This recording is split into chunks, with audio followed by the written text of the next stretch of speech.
It's a game changer, people. How to cook chicken breast. So it comes out all juicy and moist, so much so you just want to eat it by itself. You got to cook it as little as possible, poach it gently. There are few little tricks which I'm gonna show you. I used to cook it quite haphazardly.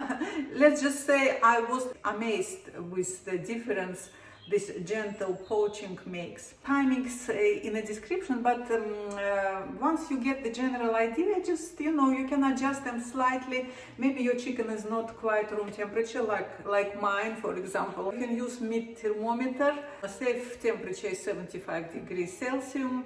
As long as it reaches this temperature for 30 seconds, you are safe, totally safe.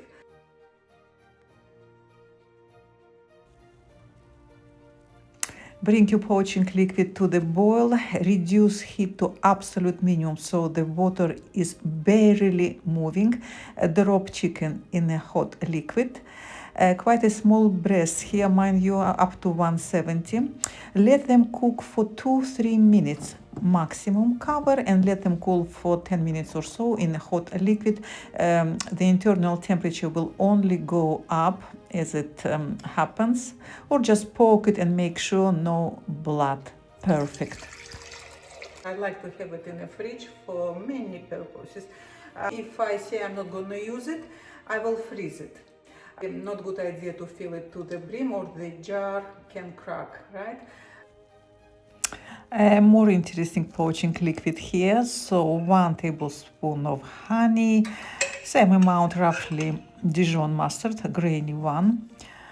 Again, salt, pepper, some dry parsley, about 100 mils each stock, and double cream. The cream, by the way, was also frozen. Wondering if it will split, especially when I mix it with the sour mustard. Here chicken breasts go in from the beginning. These are quite large chicken breasts I have here, I think up to 250 grams each. Again, same idea, I bring them very carefully to the gentlest simmer possible. Here I turn them halfway through. Check the description for timings, but again we simmer gently, absolute minimum time, as little as possible. The cream split, by the way, so I took her chicken out, reduced the liquid a bit, but I didn't bother to thicken it. Young potatoes and lightly creamed spinach on the side. Nice.